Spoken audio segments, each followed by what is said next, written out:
Ahava blessings. Welcome to this episode of Hold the Shehina. Blessings on this day of the goddess, blessings on this Shabbat day, a day that we align with our soul. This podcast is here to support us in aligning, in remembering, in integrating, and embodying our soul essence. I am your host. My name is Aurea. I am an ordained Magdalene priestess, Reiki master, energy, and sound healer. And in this episode, we are going to talk about this Mercury retrograde. So we are already somewhat into the mix of things. We just had a full moon, and we are really in the thick of it. The full moon was incredibly powerful, and now we are in the waning gibbous phase. So this is a phase where we should take the time to really allow ourselves more compassion towards ourselves, towards one another. So let's get into the Mercury retrograde. This Mercury retrograding, yes, Mercury is in its retrograde phase. It has to do with communication. So it is happening in the signs of Virgo and Leo. So this is a very powerful time to be in stillness, to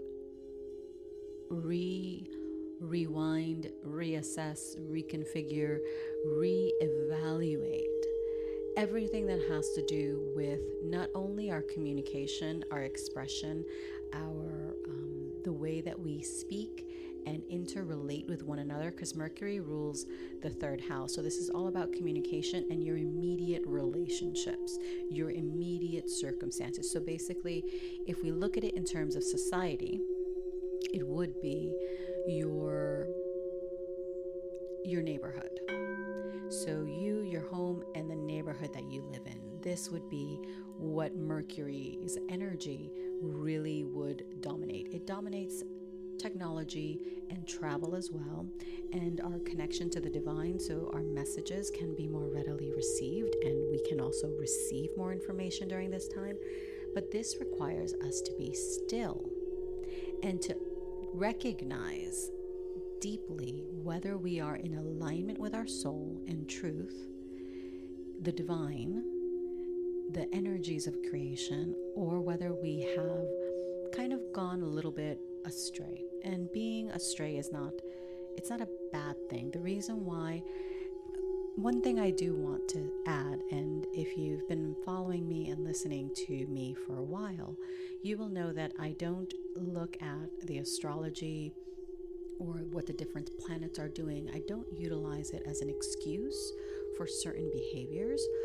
Certain behaviors tend to be triggered out of people more often during certain points in time when certain astrological aspects are happening than others.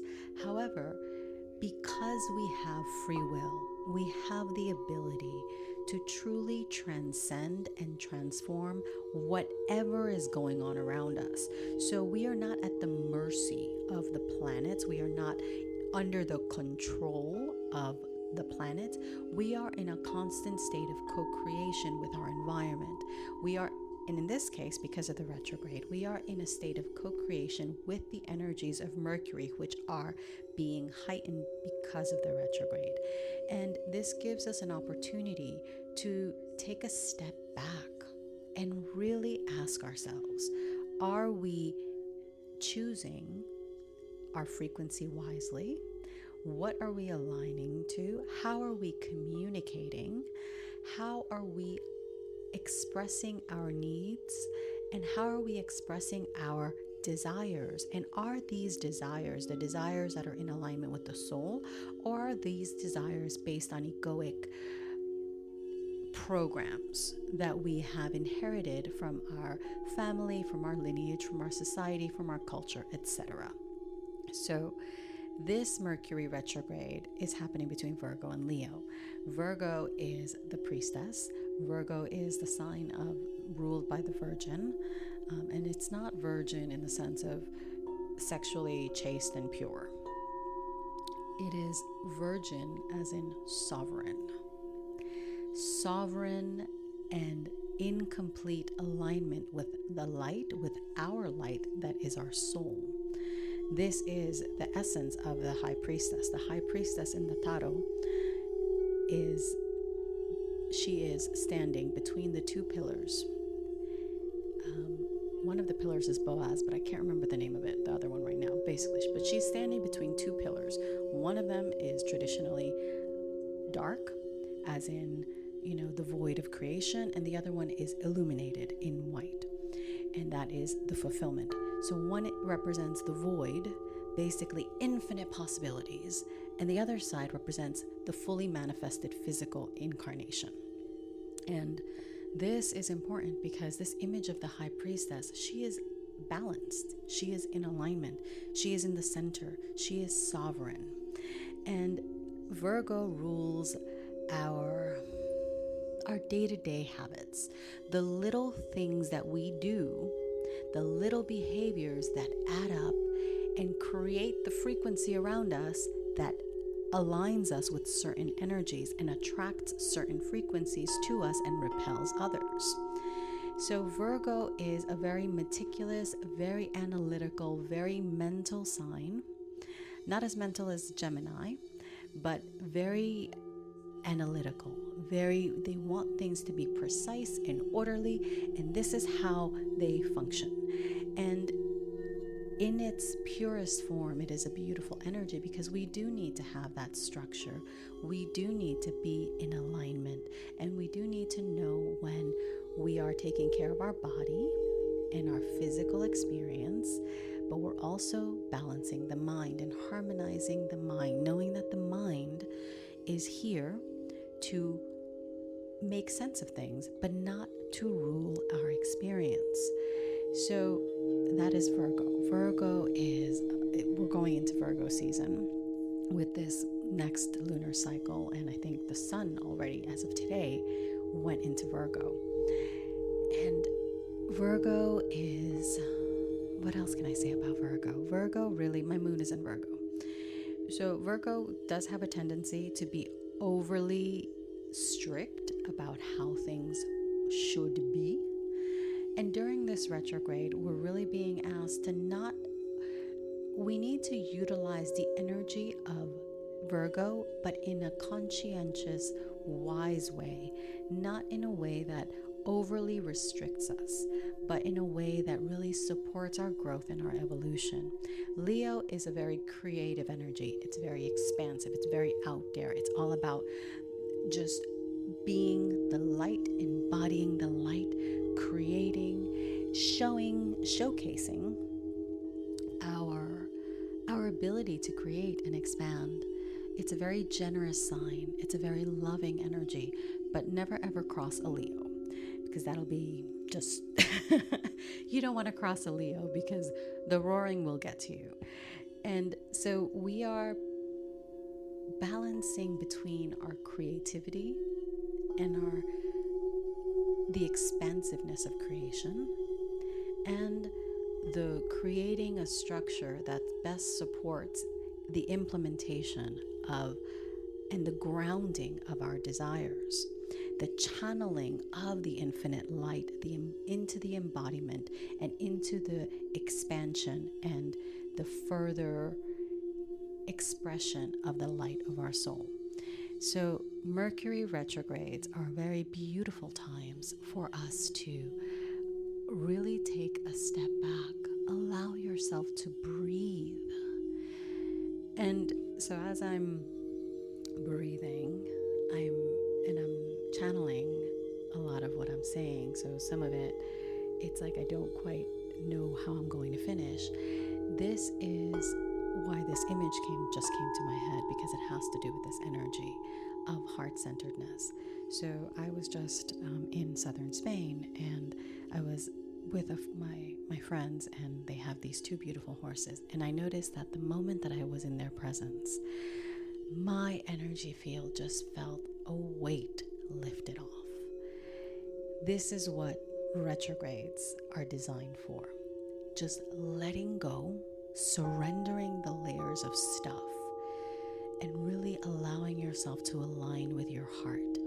Leo is a very heart-centered energy. Leo is all about the expression of the light, of the infinite nature of your being, the embodiment of it. And the more that we can align with our heart, slow down, let go of all of the stuff, all of the identities, plural, all of the demands and the stuff that other people have put on you, and also the stuff that you have taken on that is not yours.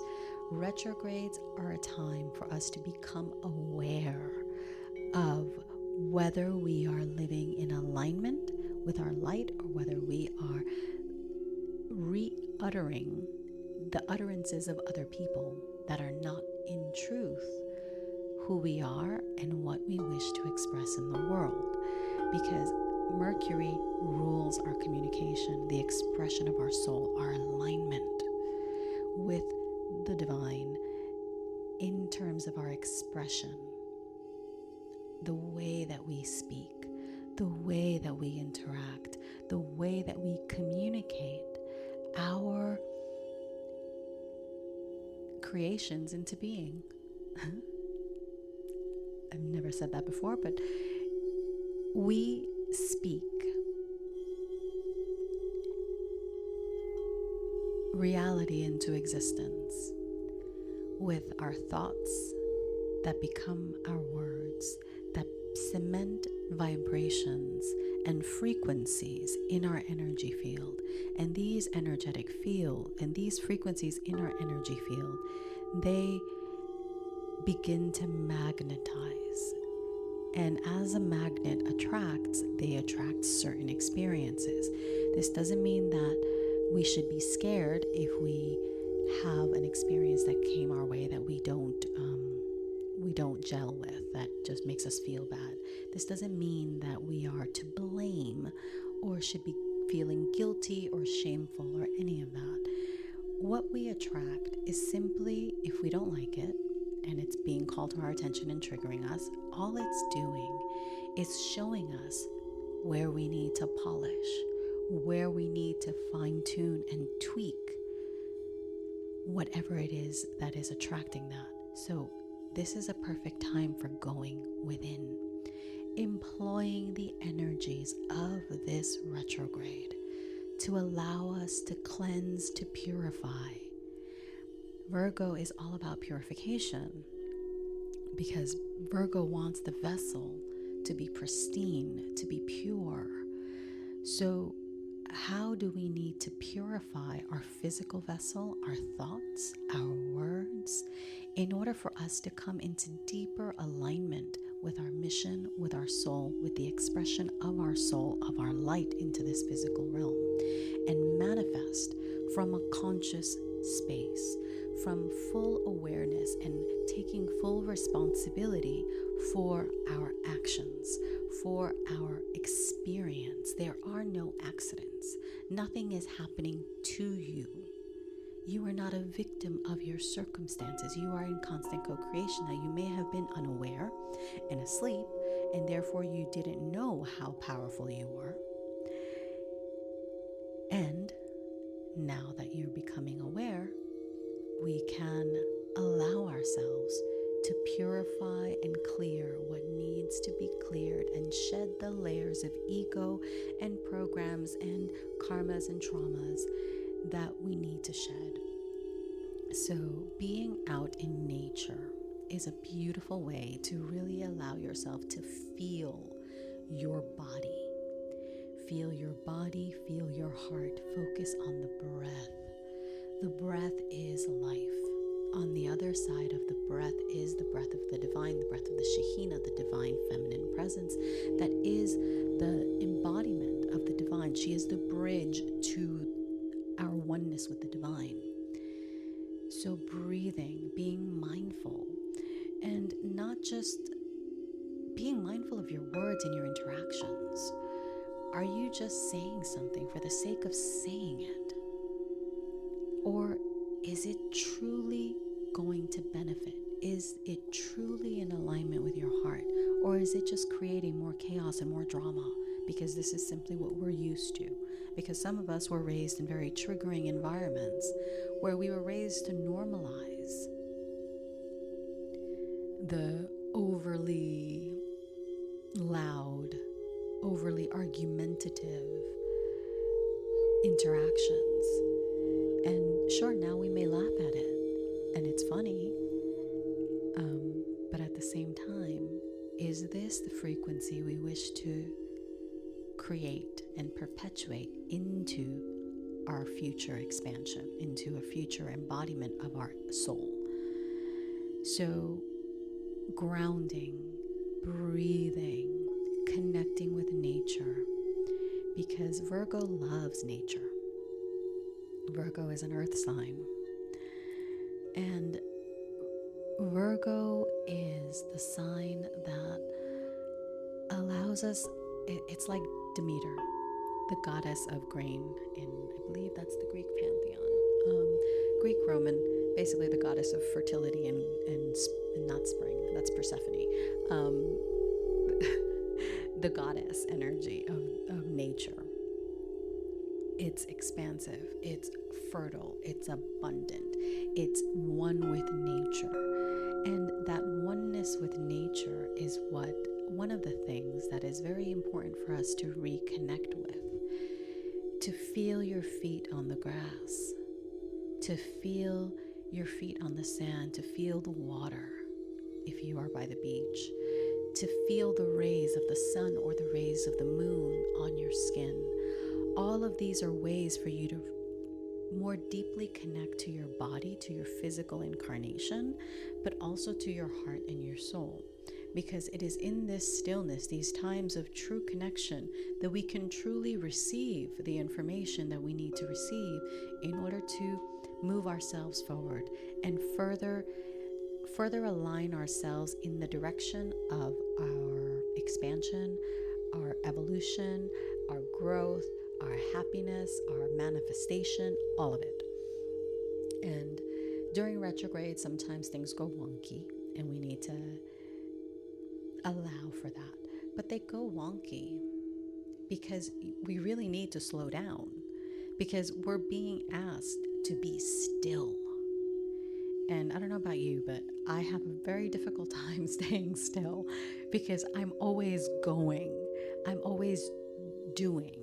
And for me, it's been a journey, and it's been very, very grounding to be able to be in the present, allow myself to receive, and truly ask, what is it in this moment that would best put me into alignment with my soul's purpose, with the expression of my soul, with the embodiment of my light, and allow me to move forward in this direction of infinite alignment, of infinite expansion, of infinite oneness with the divine. What is it that I need? And allowing myself to receive, because it is in the stillness that we are truly able to receive and to hear. So sun gaze is very powerful. I was doing it every morning while I was away, and it reminded me that as much as I did it, it was something in southern Spain that just made me, it was like, this is just simply what you need to do. And when I'm home, I often don't do it. I'll do it sometimes, but I'm not very consistent. But I was very consistent when I was in southern Spain. So now I know that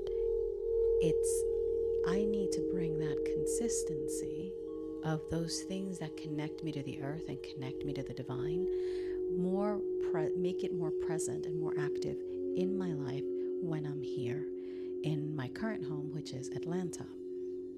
So it's a thing I'm going to do, and I'm going to welcome that back, welcome that connection to nature back into myself, and allow that to feed me and nurture my soul the way that it nurtured me when I was in southern Spain. So southern Spain is very, very special land for me. It's very powerful land, energetically, incredibly powerful. And it's really something to be able to go places and experience what I experienced, which I might do an episode. If you guys are interested, just let me know. But more about the energies. It's really about connecting with the energy. So you can do this in many ways. You don't need to go anywhere to connect with the earth. It just takes commitment. It takes your true and deliberate intention and desire to connect. It's not something that we just do when we're on holiday or when we are on a retreat, let's just say. Because a lot of us, we have the tendency that even though I may do all of my practices, there are certain things that I only do or I allow myself to do more of when I'm away, like the sun gazing. But those things are important because the sun gazing in particular, early in the morning or late in the evening, so around sunrise or sunset, it really allows you to receive more light. It actually helps you physically because it helps you, vitamin D, yes. It helps you bring in more, create more vitamin D in your body. And it allows you to receive the codes of light because we are light embodied in physical form. And the sun, it just as it grows the nutrients and the plants and it nourishes the earth and it nourishes the creatures on the earth, it nourishes us too. And it's that nourishment, wherever it is that we receive our nourishment, receive it from the earth, connect with the earth, receive it from the sun, receive it from the moon that represents your incarnational experience. Receive it consciously from the food that you eat. Be aware that everything you are taking into your body is in a sacred co-creation with you. It is nurturing your expansion and the expression of your light and your soul. So choose wisely. What are you allowing to come into your experience? What are you allowing to nurture and nourish your cells and to allow you to expand? And in that vein, know that what you are consuming on media, be it the television, be it movies, be it books, be it social media, all of it, music, all of it is harmonizing you to a frequency. And it's either a frequency of creation and harmony and expansion and growth and creativity and fertility and embodiment, or it's harmonizing you to a frequency, a dense frequency of manipulation, of enslavement, of control, of anger, dissonance, of fear. Those over there, those frequencies. And while they may have been necessary at some point in time to either keep you safe, in air quotes, as we grow and expand, we really have the ability and opportunity to let go of those things because we no longer need them. It's kind of like training wheels. When we are just learning to ride a bike, in order to keep ourselves from falling, we need the training wheels. But once we become confident and we become aware of how to center and ground ourselves on the bike, then we don't need the training wheels. It's the same kind of concept. There are behaviors that we learn that were beneficial to us at a point in time. But then there comes a point in time when we outgrow them. But many of us, we hold on to those behaviors because they're simply how we were taught we needed to be, long past their expiration date. So allow this retrograde to illuminate for you those parts of your life, those behaviors that you need to let go of in order for you to embrace a deeper, more aligned, more expansive self.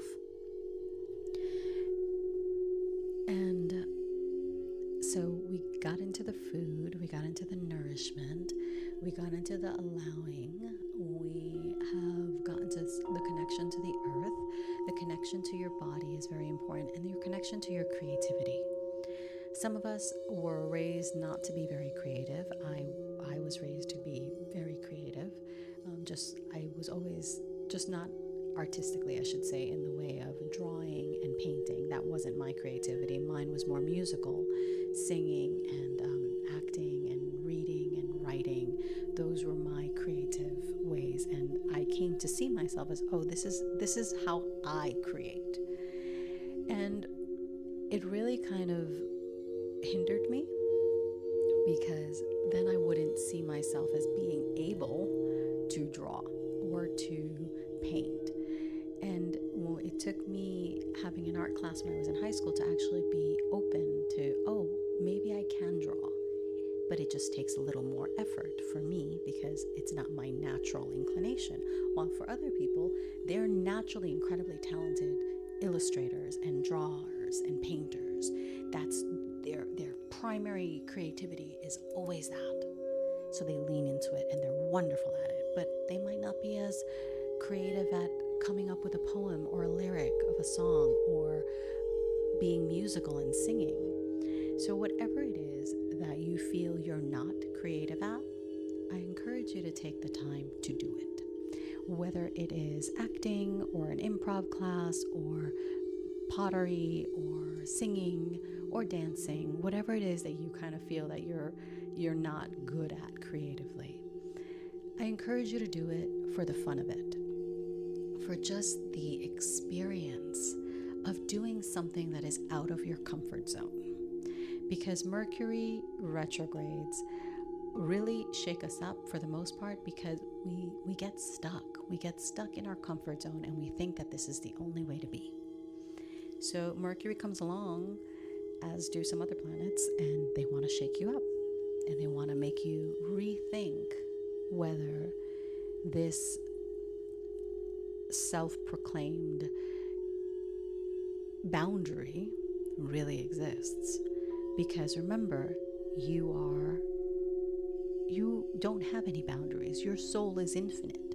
You have infinite ways of expressing the light of your soul. But we are taught that there are only certain ways to express. And then we take those on, and then that becomes the boundaries that we create. So during this retrograde, take the time to dissolve these imagined boundaries and see how expansive and how brilliant and how wonderful your soul is.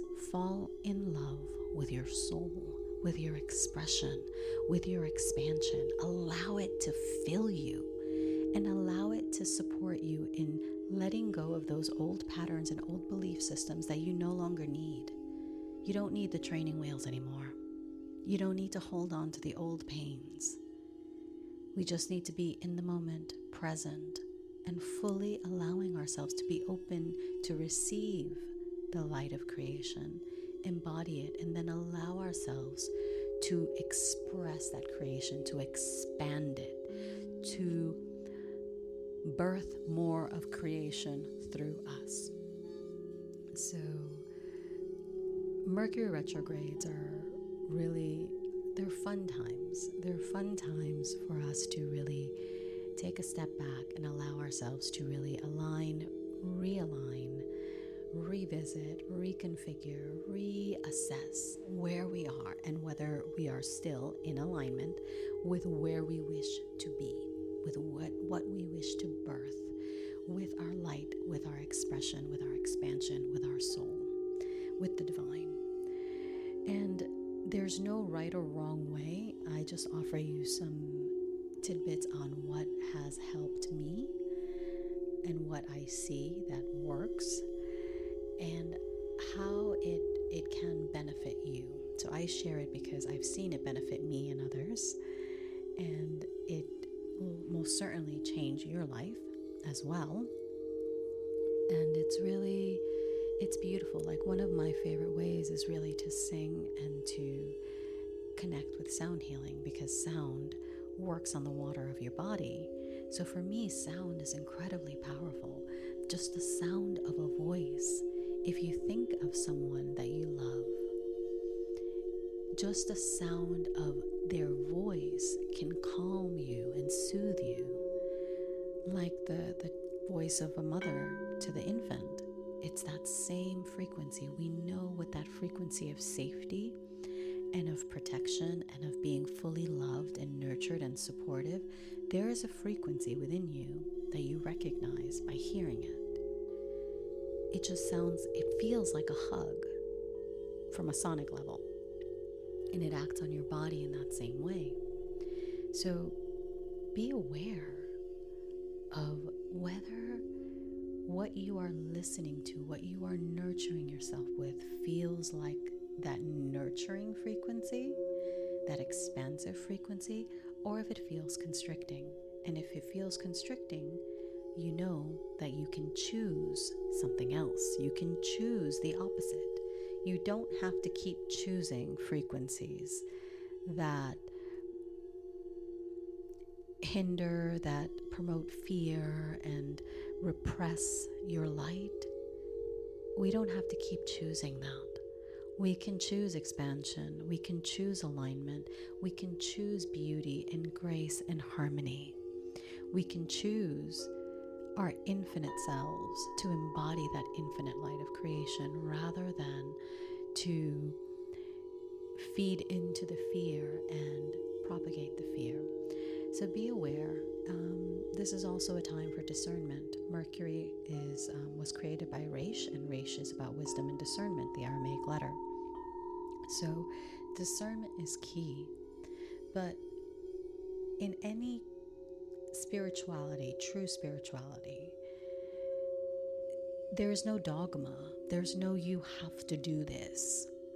Because at the moment that you are told that you have to do something, you're no longer doing it for the right reasons. And that's where we as a society get led astray, because we think we have to experience the divine in a certain way. We think we need to align with it in a certain way. But the only being that knows how best to align with the divine is you. You know what allows your soul to fully feel expressed and joyful and expansive, and what allows your soul, what constricts your soul and makes you feel kind of empty. You know that. So honing our intuition and our discernment and our wisdom is very important, because people like me, teachers, we can show you how to possibly express your light, but we're not here to basically tell you how to express your light. We're here to give you options, to give you wisdom, to give you inspiration and flashes of insight that will trigger something within you to allow you to look deeper within yourself for the fullest expression of your soul, of your alignment, of your expansion, which is going to look different than mine. And it's going to look different than your friend who's been spiritual forever, but or your friend who perhaps hasn't been spiritual forever. It's going to look different, and that is good. It is good for all of us to express the light of the divine in our own unique ways, because this is why we came here. This is why we incarnated into this dense earth at this particular point in time, to experience ourselves and to grow and to evolve.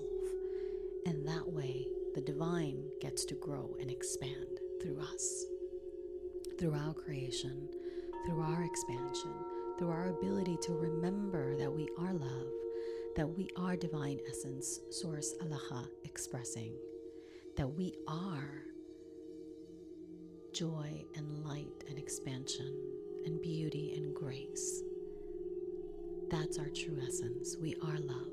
We are infinite consciousness expressing in this human form. So use this Mercury retrograde time wisely. It is here to serve you. It is not here to hinder you. It is not here to be something that we are afraid of.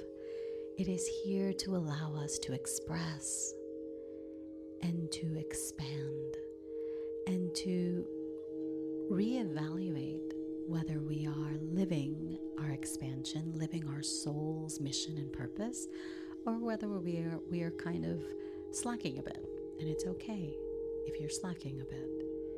It's just a reminder that in this moment, we can choose to step back into deeper alignment, to allow ourselves to receive even more wisdom, to embody that wisdom, to receive more light, to express that light, to share that light, to remember that we are love and we are infinite in this moment and in all moments.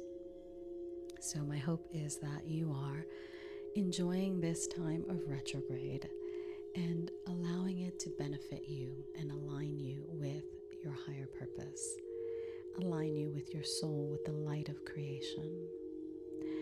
If you enjoyed this, do like it, subscribe, follow me on the social medias. I've been a bit quiet on them for the last week and change because I've been traveling, but it's going to get back to its normal routine.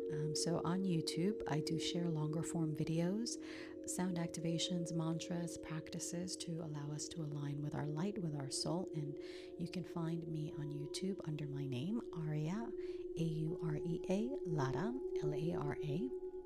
You can also connect with me on social media, Instagram at Aurea Lara, Aurea, and you can also find me at Hold the Shekhinah for the podcast's name, HOLDTHESHEKKINAH. You can connect with me that way as well.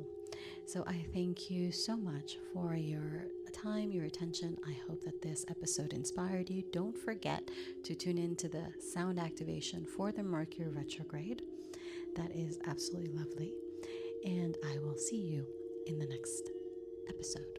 Have a blessed day of the goddess. Have a blessed Friday and a blessed Mercury Retrograde. Ahava.